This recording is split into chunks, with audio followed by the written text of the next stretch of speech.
Chapter 14. Sam sighed as she finished her devotional for the evening. She hadn't been able to keep her mind off Brent. Perhaps she should have stayed at the hospital to make certain he was okay.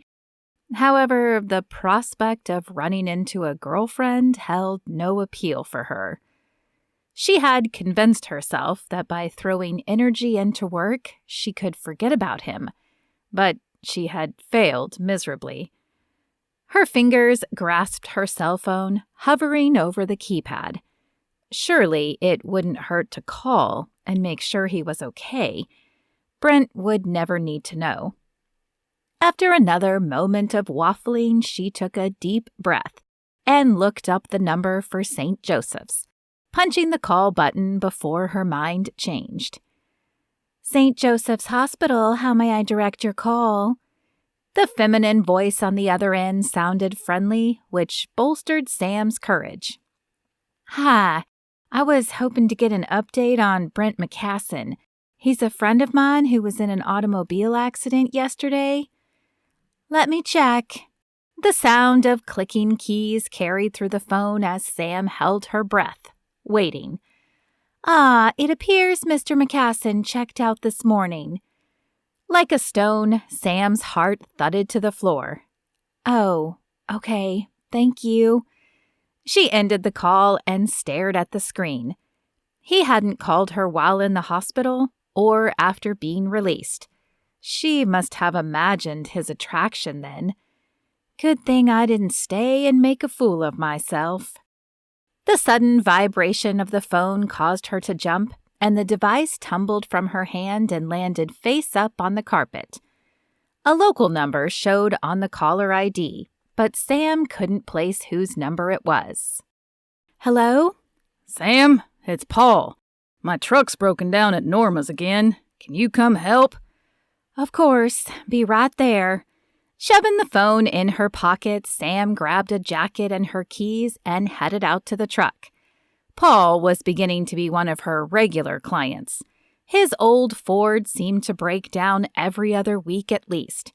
She had tried convincing him to replace it, but he insisted the truck still had life in it.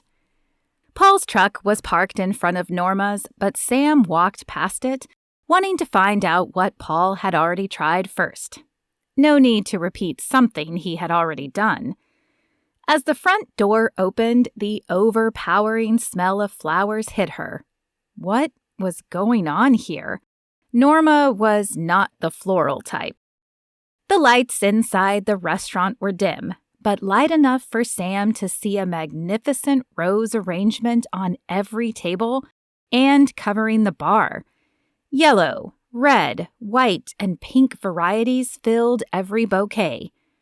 What was going on? Norma? It's me, Sam. No voice answered her, and Sam stepped further into the dining area, looking for Norma and Paul. The kitchen door swung open, and her heart skipped a beat. Brent stood in the doorway. Dark stubble covered his cheeks and chin, and there were a few cuts on his forehead which hadn't been there when he left.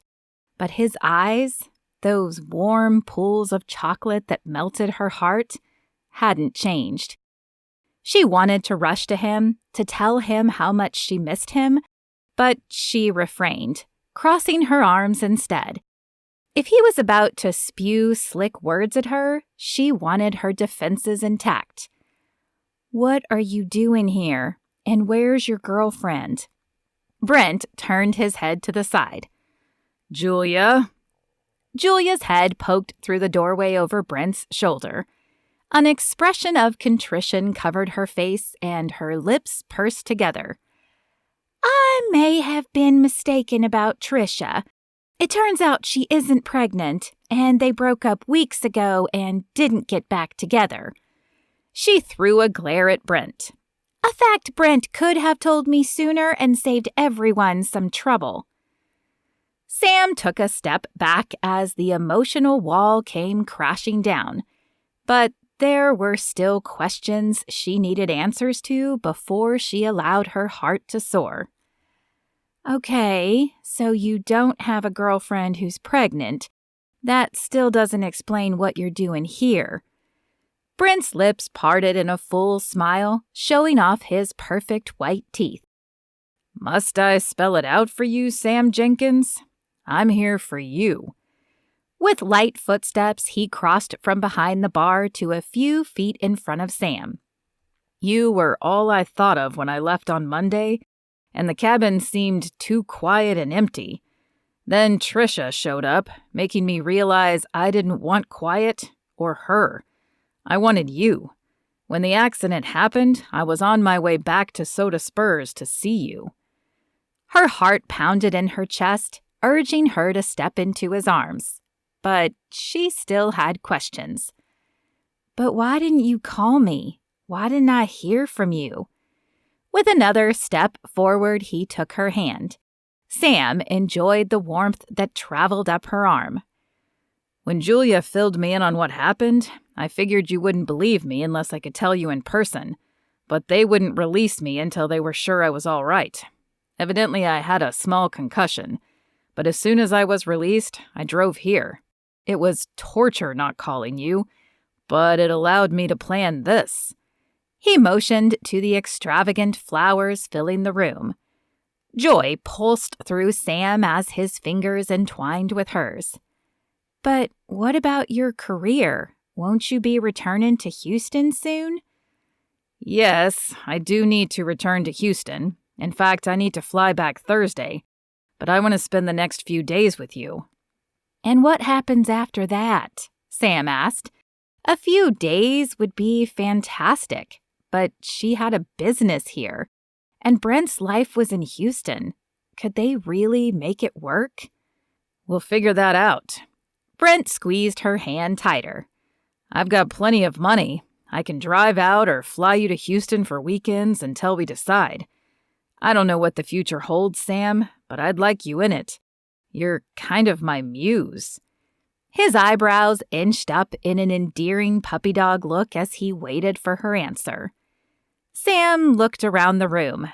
There had to be hundreds, if not thousands, of flowers. No one had ever done anything so extraordinary for her, and she imagined that Brent had much more up his sleeves. It would be scary opening her heart again, but wouldn't it be worse if she turned him away? "What'd she say?" Norma's voice carried out from the kitchen. She hasn't said anything yet, Brent hollered back, and Sam bit her lip to keep from laughing. Brent's smile stretched across his lips as he continued. But she's smiling, so I think that's a good sign. Why don't you guys come out here and help me convince her?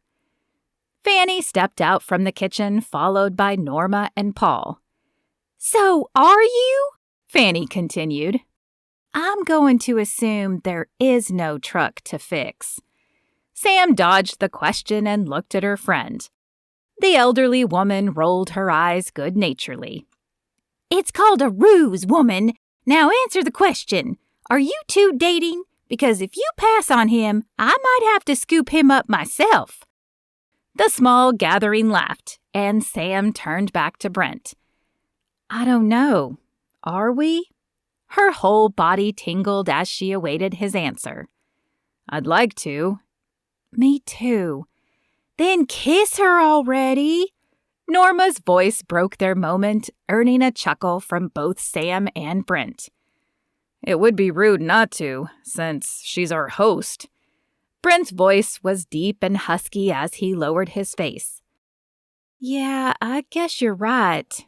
Sam closed her eyes and turned her face up to meet his. As his lips touched hers, a shock of electricity traveled down her spine. The friends behind them clapped and cheered, but Sam's focus remained on Brent. When he pulled back, she smiled up at him. She was finally excited for the future for the first time since arriving in Soda Spurs. "This will be great publicity." Julia's voice broke the moment.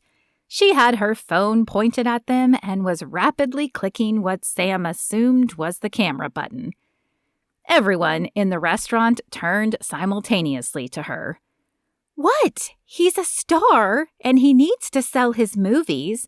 People love a Cinderella story. They will eat this up. Norma stared at Julia for a minute, a dumbfounded expression on her face. Then she shook her head and turned back to the rest of the group. Well, I think this calls for pie. I'm always up for pie, Paul said. Brent and Sam smiled at each other. Sam didn't feel the need for pie, but she wouldn't pass down the opportunity to spend more time with Brent. You should have the apple. It's delicious. Brent smiled as he pulled her to the bar. She swatted his arm playfully.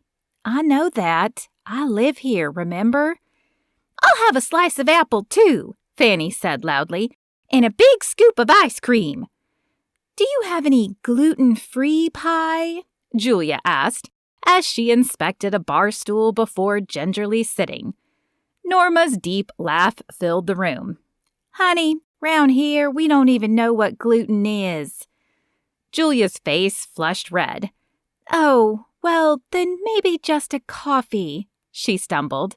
Pausing, she looked around the small room.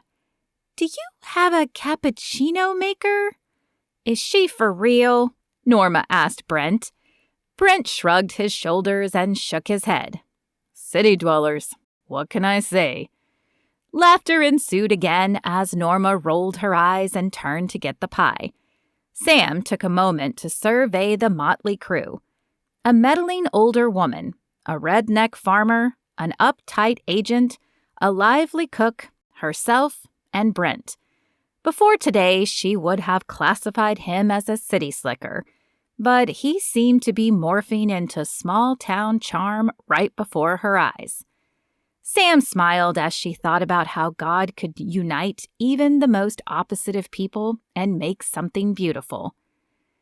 Thank you, God, for your sense of humor, she thought, as Norma returned with plates laden with pie. And thank you for this family, as odd as it might be. Brent turned her direction and flashed a wink before digging into his slice of pie, and Sam's heart fluttered as she thought of the blissful future ahead of them.